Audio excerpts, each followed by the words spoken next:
सबसे प्यारी है, माँ तू जग में न्यारी है। माँ तू सबसे प्यारी है, माँ तू जग में न्यारी है। अपने आंचल में रखना, अपने आंचल में रखना, हमें वरदानों से भरना। माँ तू सबसे प्यारी है, माँ तू जग में न्यारी है। माँ तू सबसे प्यारी है, माँ तू जग में न्यारी है। पिता, पुत्र और पवित्र आत्मा के नाम पर आमीन। आप सबों को जय यीशु।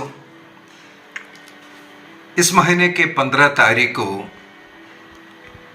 सिडनी के एक बिशप मैरी इमैनुअल के ऊपर एक आतंकवादी हमला हुआ था।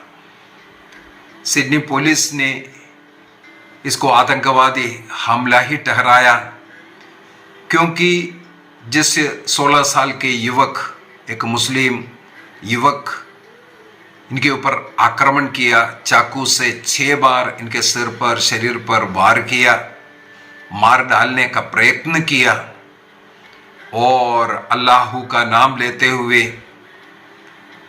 वो नारा लगा रहा था। तो इसी से इसको आतंकवादी आक्रमण के रूप में ही घोषणा किया है और ये बहुत काफ़ी चोटिल हुआ, हॉस्पिटल में एडमिट हुआ, ऑपरेशन हुआ। अब वो खतरे से बाहर है। कुछ ही समय के बाद किसी ने मुझसे आग्रह किया, बिशप मैरी के विषय में एक क्लास डाल दीजिए। तो उस समय पर तो मेरे मन में प्रेरणा नहीं मिला, लेकिन इसके बाद उनका एक वो ऑडियो क्लिप हॉस्पिटल से मेरे विचार में 18 अप्रैल थर्सडे के दिन उन्होंने जारी किया। वो ठीक ठाक है, प्रभु ने उन्हें बचाया। और साथ ही साथ जिस युवक ने उनके ऊपर आक्रमण किया, उसको हृदय से क्षमा करते हुए और उनके लिए प्रार्थना करते हुए, और इस युवक को भेजने वाले या इस युवक के इस प्रकार का जो आतंकवाद हमले का कारण जो भी व्यक्ति है, उन लोगों को भी क्षमा कर उनके लिए प्रार्थना करता हूँ। और सिडनी के जितना असीरियन समुदाय है, उन लोगों से भी उन्होंने आग्रह किया, आप लोग शांति बनाए रखें।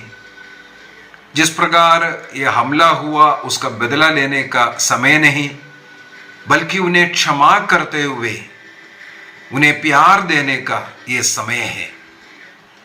इसलिए मैं ये क्लास लेने का विचार रखा।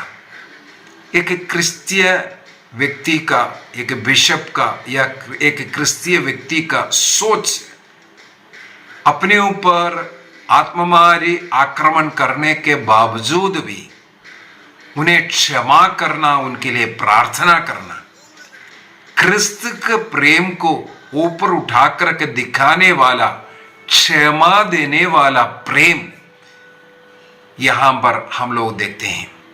यदि बिशप मैरी के विषय में अगर हम देखें, उनका जन्म इराक में हुआ था 19 जुलाई 1970 में। इसका मतलब करीब 53 ईयर का है, 53 साल के उम्र का है वो अभी। ये जन्म इराक में हुआ। हमें मालूम है असीरियन समुदाय आदिम काल से है।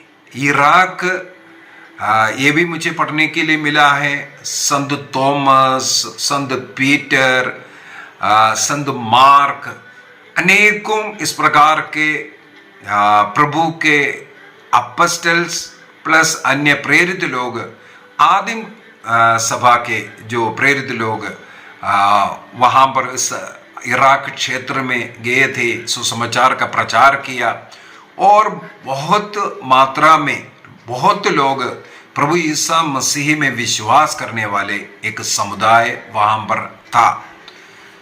और इनका परिवार 1980 में वहां से शिफ्ट कर करके सिडनी में आकर के रहा। वहां पर इनका पढ़ाई वगैरह हुआ। 1990 से पढ़ाई वगैरह कर करके कहीं बैंक का मैनेजर के रूप में एक काम भी कर रहा था। तब उनको प्रभु का बुलाहट पहचान में आया। काम सब छोड़ करके सेमिनारी ज्वाइन करते हैं और 2009 में वह एंशिएंट चर्च ऑफ ईस्ट, पूर्व की जो एंशिएंट चर्च के लिए वो पुरोहित बनते हैं। इसके बाद करीब 2 वर्षों के बाद इन्हें यहाँ का बिशप बना दिया गया। और मुझे ये भी पढ़ने के लिए मिला 2013 में जब पैट्रियार्क अदाई सेकंड सिडनी विजिट किया था, तब उन्होंने भी इनको स्वीकार किया, अधिकार दिया और उनसे आग्रह किया कुछ इस एंशिएंट चर्च ऑफ ईस्ट में जो कमियां गलतियां जो चल रहा है, विशेषकर हमें मालूम है 325 के जो निसिया वन काउंसिल जो सिनड हुआ था, वहाँ पर हमें मालूम है जिस प्रकार धर्मसार शुरू करना और धर्मसार के साथ साथ वहाँ पर कुछ निर्णय किया, पवित्र तृत्व पर विश्वास करने के विषय में हो या पिता पुत्र पवित्र आत्मा के विषय में, वो 3 ईश्वर ने 3 व्यक्ति और एक ईश्वर में, इस प्रकार का जो भी टीचिंग है, ये सब ये निसिया वन में 325 में हुआ था। हमारे पारिवारिक प्रार्थना एवं धर्म शिक्षा किताब के पेज नंबर 208 के अंदर इसके विषय में लिखा हुआ है, ये प्रेरितों का धर्मसार और धर्मसार का इतिहास क्या है। तो उसके अंदर हमें मालूम है जब एरियनिज्म शुरू हुआ था, उस एरियस के खिलाफ ये जो सिनड बुलाया गया 325 में, निसिया के जो पहली महासभा, तो वहाँ पर कुछ निर्णय इस कलीसिया ने लिया था। कैथोलिक कलीसिया का वो निर्णय को फॉलो करने वाला आज भी हमें मालूम है अनेकों प्रोटेस्टेंट चर्च है जो धर्मसार स्वीकार करते हुए ट्रिनिटी पर विश्वास करने वाले, ईसा मसीह पर, पवित्र आत्मा पर, पिता पर जो विश्वास करते हुए जो रहने वाले, उनमें से एक असीरियन ये चर्च भी है। लेकिन उनके विश्वास में वहाँ पर कुछ गलतियाँ ये पैट्रियार्क ने फाइंड आउट किया और उनको कुछ समय सीमा दिया प्रार्थना में और कुछ बातों में करेक्शन करने का आग्रह किया। लेकिन ये बिशप मैरी इमैनुअल, इनके जब 2011 में बिशप बना तब ये मैरी इमैनुअल नाम लिया था। जन्म के समय पर इनका नाम रॉबर्ट स्लीमोन था, रॉबर्ट स्लीमोन। तो जब पुरोहित रॉबर्ट स्लीमोन जब बिशप बना, मैरी इमैनुअल का नाम लेते हैं। बिशप बनते वक्त दूसरे एक संत का नाम लिया जाता है। इस प्रकार संत मैरी के नाम से मैरी इमैनुअल नाम इन्होंने लिया था।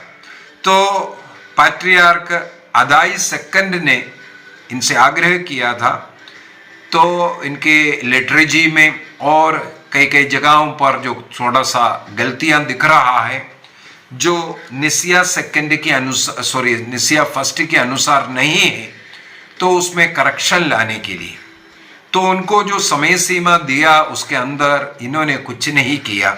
इस कारण इन्हें 2014 में बिशप स्थान से निकाल दिया गया, सस्पेंड किया। और कुछ समय के बाद उन्होंने अपने गलती माना तो उनको स्वीकार भी किया था, लेकिन इन्होंने 2015 में अपना एक इंडिपेंडेंट चर्च बनाया, जिस चर्च का नाम है Christ the good shepherd church, Christ the good shepherd church, जहां पर ये रहता था। और वहां से ये आजकल के जो मीडिया, फेसबुक हो, जो टिकटॉक के द्वारा क्लासेस जो है यूट्यूब में डालना हो, ऐसा कर करके क्लासेस लेना शुरू किया। उसके अंदर सरमन्स हैं, संडे सरमन्स है, बच्चों के लिए टीचिंग्स है, युवकों के लिए, बड़ों के लिए ऐसे ऐसे टीचिंग्स, और डेली जो इस प्रकार का जो टीचिंग्स फेसबुक के द्वारा या यूट्यूब के द्वारा सब डालना शुरू किया। करीब 2-2.5 लाख फॉलोअर्स इनका है। इस कारण इनको टिकटॉक बिशप भी कहते हैं, टिकटॉक करने वाला बिशप, टिकटॉक बिशप से ये जानते हैं। इससे टिकटॉक के द्वारा, यूट्यूब के द्वारा, फेसबुक के द्वारा वो प्रसन्न कई समस्याओं के ऊपर क्लास लेते हैं। कई लोग इनकी ओर इस कारण आकर्षित हुआ। उदाहरण के लिए जो LGBT जो विवाह के विषय में हो, जो भी है, ये उस टिकटॉक के द्वारा बहुत जोरदार भाषण के द्वारा उसका खंडन करते थे। इवन संत पापा फ्रांसिस जब उनके साथ LGBT जो लोग हैं इस प्रकार निंदनीय कार्य नहीं करना है, प्रेम के साथ उनके साथ व्यवहार करना, और हाल ही में जो नियम दिया, यदि ऐसे लोग ब्लेसिंग्स मांगते हैं, विवाह का ब्लेसिंग नहीं, एक गलत खबर फैला है, यदि कोई ऐसा LGBT युवक युवती आपके पास आते हैं, एक पुरोहित के पास आते हैं, हमें ब्लेस कीजिए, तो एक नॉर्मल ब्लेसिंग देना है, ऐसा जो नियम जब किया, तब ये बिशप मॉर मैरी मैनुएल ने उसके ऊपर भी खंडन करते हुए गलत है करके बोलने वाला था। और मुझे पढ़ने के लिए मिला है अमेरिकन प्रेसिडेंट जो बाइडेन तो इस प्रकार LGBT का जो समर्थन किया, उनके विरुद्ध बोला। जब कोविड वैक्सीनेशन जो दे रहा था उसके विरुद्ध उन्होंने आवाज उठाया। इवन उनके सिडनी एडमिनिस्ट्रेशन का ऑस्ट्रेलियन गवर्नमेंट के खिलाफ सब ये क्लास डालता था। इस प्रकार अनेकों इनका फॉलोवर्स है, इनके टीचिंग से बहुत आकर्षित है, लेकिन साथ ही साथ इनके विरुद्ध में भी अनेकों लोग, इवन चर्च इनके विरुद्ध होना शुरू हुआ था। इस प्रकार 2-2.5 लाख फॉलोअर्स के साथ रहने वाला बिशप हर रोज अपना सरमन वो डायरेक्ट टेलीकास्ट भी कर रहा था। जिस दिन इनके ऊपर आक्रमण हुआ 15 अप्रैल, उस दिन ये डायरेक्ट टेलीकास्ट ही कर रहा था अपने प्रोग्राम को। उसी समय पर हमलावर आकर के हमें वीडियो वगैरह में, फोटोस वगैरह में ये देखने के लिए भी मिलता है। एक युवक जाता हुआ, केवल 16 साल का युवक है, वो जाकर के सीधा बिशप के पास जाते हैं और अल्लाह का नाम लेकर के पुकारते हैं, और इसके बाद इनके ऊपर आक्रमण करना शुरू किया। जब बिशप को बचाने के लिए वहाँ उपस्थित लोग आए, उनको भी, अन्य 5 और लोगों को भी उन्होंने चाकू मारा है। तो वो आखिर में अरेस्ट हुआ, लेकिन भीड़ बहुत ज़्यादा वहाँ पर जम गए। ये भी पढ़ने के लिए मिला है, करीब 3 घंटा पुलिस वाला उस युवक को उसी चर्च के अंदर कहीं छिपा कर रखा, क्योंकि इतना भीड़ जम गया था। करीब 50 पुलिस वाला उसमें चोटिल हुआ, करीब 20 पुलिस वालों का गाड़ी को नष्ट किया गया। इस प्रकार बहुत हंगामे भी बचा था। इसलिए 18 तारीख को बिशप ने ऑडियो निकाल करके कहा, हमें इसका प्रतिकार नहीं बल्कि प्यार बांटने की ज़रूरत है। क्षमा करना है, प्यार बांटना है, ये संदेश उन्होंने वहां से निकाला। हम देख सकते हैं इस प्रकार आतंकवाद गतिविधियां क्रिस्तियों के ऊपर नाइजीरिया में पुरोहितों को, सिस्टरों को और विश्वासियों को पकड़ पकड़ करके लेकर के जाते हैं, मार डालते हैं। इस प्रकार का कार्य चल रहा है, अनेकों देशों में इस प्रकार चल रहा है। हमारा भारत देश कहीं पीछे नहीं है। हाल ही में भी हम लोगों ने देखा है एक स्कूल के ऊपर आक्रमण करता हुआ, आक्रमणकारी बहुत भीड़ में आए, मदर तेरेसा का मूर्तियां तोड़ा, स्कूल तोड़ फोड़ कर रहा है, आक्रमण कर रहा है। उनको कुछ नहीं हुआ है, बल्कि उस स्कूल के अधिकारियों को के खिलाफ केस दर्ज है। जो तोड़फोड़ करने वाले आतंकवादी लोगों के खिलाफ कुछ नहीं हो सकता है। ये हमारा देश का भी हालत है, बहुत घटनाएं इस प्रकार हो रहा है। उसके लिए एक ही तरीका है, हमारा क्रिश्चियनिटी यही सिखाता है, प्रभु यीशु मसीह ने यही सिखाता है कि जो हमारे दाहिने गाल पर थप्पड़ मारते हैं उन्हें बाएं गाल भी दिखा दो, जो हमारे कुर्ता चीनते हैं उनको चादर भी लेने दे दो, चादर लेने वालों को कुर्ता भी लेने दे दो। क्षमा करो, सहन करो, प्यार को बोने का समय है। जितना अधिक हमारे ऊपर आक्रमण करेंगे, क्रिश्चियों के खिलाफ बोलेंगे, उतना अधिक हमें प्यार बांटना है।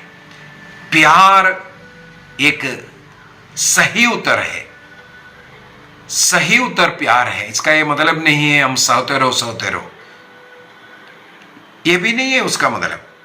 लेकिन जो आक्रमण कर रहा है, इस प्रकार का जो आतंकवाद, जो लोग हैं धर्म के जो पागलपन में हैं, उनको इस प्यार से ट्रीटमेंट करना भी बहुत जरूरी है। हो सकता है हम लोगों को सहन करने का कुछ अवसर मिल रहा है। जहां सहन होता है, जहां इस प्रकार का रक्त बहता है, वहां पर क्रिश्चियनिटी बढ़ता है। इसलिए भारत देश में भी यदि हमारे ऊपर आक्रमण हो रहा है, हमें भी थोड़ा संयम रखने की जरूरत है। हमें अपना काम भी करना है। स्कूल के ऊपर क्यों अटैक हो रहा है? कुछ क्लासेस से पूर्व में भी मैंने बोला था, कई ऐसे स्कूल है जहां per hour father, Christian school है जहां पर आवर फादर प्रार्थना करने में भी मना करते हैं। आप स्वयं इस प्रकार करेगा, एक ईसा मसीह का प्रेम को आप बांटने रहे बच्चों में, स्टाफ में। आप ईसा मसीह का प्यार नहीं बांटेगा तो आपको, जैसे जो गधा बात किया था, गधा का मुंह ईश्वर ने खोला, ऐसे लोगों का घमंड को, अहंकार को नीचे करने के लिए गणना ग्रंथ उसके अध्याय 22 अध्याय 23 ये सब पढ़ेंगे। बिलियाम और बालाक का कहानी है। बिलियाम एक नबी है, झूठा नबी जरूर है, लेकिन नबी के नाम पर धन के लालच वाला नबी, घमंडी नबी। ईश्वर ने कहा मत जाना, फिर भी वो बार बार आग्रह कर रहा है प्रभु से जाने के लिए, फिर बोला जाओ। तब ईश्वर ने एक गधे का मुंह खोल करके गधे उससे बात किया। इस प्रकार घमंडी बिलियाम का जो नबी है, उनके घमंड को उन्होंने, प्रभु ने, ईश्वर ने नीचे दिखाया। यदि हमें जो करना है, हम सही क्रिश्चियन रूप में नहीं जी रहा है, प्रेम नहीं बांट रहा है, हमारे संस्थाओं में अन्याय हो रहा है, तब इस प्रकार के लोग आकर के आक्रमण भी करेंगे। इसलिए हमें ईश्वरीय प्रेम से भर करके प्रभु का प्रेम बांटने के एक अवसर, एक स्थान है। मैं कई बार पूछता हूं, करीब 12 वर्ष बच्चे एक स्कूल में पढ़ाई करते, कम से कम 12 वर्ष। आजकल प्री केजी, LKG, UKG ये सब बोल करके ऐसा भी करके देखेगा तो करीब 15 वर्ष एक स्कूल में है। मैं कई लोगों से ये सवाल किया, हमारे स्कूल में पढ़ने वाले बच्चों में कितने लोगों को हमारे संस्था में बुलाहट हुआ? हमारे स्कूल में पढ़ने वाले कितने क्रिस्तीय बच्चे, कैथोलिक बच्चे पुरोहित या धर्ममहन बना? यदि हमारे चर्च के स्कूल में पढ़ रहा है पुरोहित या सिस्टर लोग, उसका टीचर्स है, अधिकारी लोग हैं, उनके द्वारा, इसका मतलब बच्चों में जो प्यार की कमी है, इस कारण वो बच्चे भी स्कूल के विरुद्ध हो रहा है। मैं सभी स्कूलों के लिए नहीं बोल रहा है, लेकिन है ऐसा। जहां पर एक क्रिस्तीय संस्था है, आप अन्य संस्थाओं में जाइए, उनके भगवानों का फोटो होगा, उनका वहां पूजा अर्चना चलता है, ये सब चलता है। लेकिन हमारे स्कूल में मुझे मालूम है, इवन आवर फादर प्रार्थना बोलने के लिए मना करने वाले प्रिंसिपल। ऐसे अवस्था में ये सब तो होना है। आप स्वयं मना करते हैं, आप क्रिस्त का रूप दिखाई नहीं रहा है, तब अन्य देवी देवताओं का मूर्ति ला करके आपके स्कूल में रखेगा। तो हमें भी सुधरने की जरूरत है। ऐसे अवसरों को सुधार का अवसर बनाना है। तो यहां पर हम लोग देखते हैं बिशप मैरी इमैनुअल के ऊपर आक्रमण और उनके द्वारा जारी की हुए क्षमा के जो ऑडियो, क्रिस्तियों के मन में इस प्रकार का प्यार रहना जरूरी है। यही प्यार चाहे स्कूल हो, चाहे किसी भी संस्था हो, हमारे द्वारा अन्य लोगों में बांटना चाहिए। ये प्यार हर घर में एक आग जैसे जलना चाहिए। यहां से मिला हुआ वो शिक्षा, ये जो धर्म मार्ग लोगों के जीवन बदलने वाला बन जाए। यदि हम क्रिस्तीय संसार में ज्योति बन करके नहीं रहेंगे, यदि हम क्रिस्तीय थोड़ा सा संख्या में हैं, इस पृथ्वी का नमक नहीं बनेंगे, तो हमारे ऊपर ऐसा आक्रमण चलता रहेगा। इसलिए हम प्रार्थना करें, हम एक अच्छा क्रिस्तीय बनकर के रहने का। हमारे ऊपर आक्रमण होगा, हमारी निंदा करेगा, लेकिन प्रभु यीशु मसीह ने कहा, धन्य है तुम लोग। जब हमारे ऊपर आक्रमण करेगा, निंदा करेगा, उस समय पर क्रिस्त का वो प्यार को बांटने के लिए यदि हम सक्षम रहे, प्रभु हमें कहते हैं, धन्य हो तुम।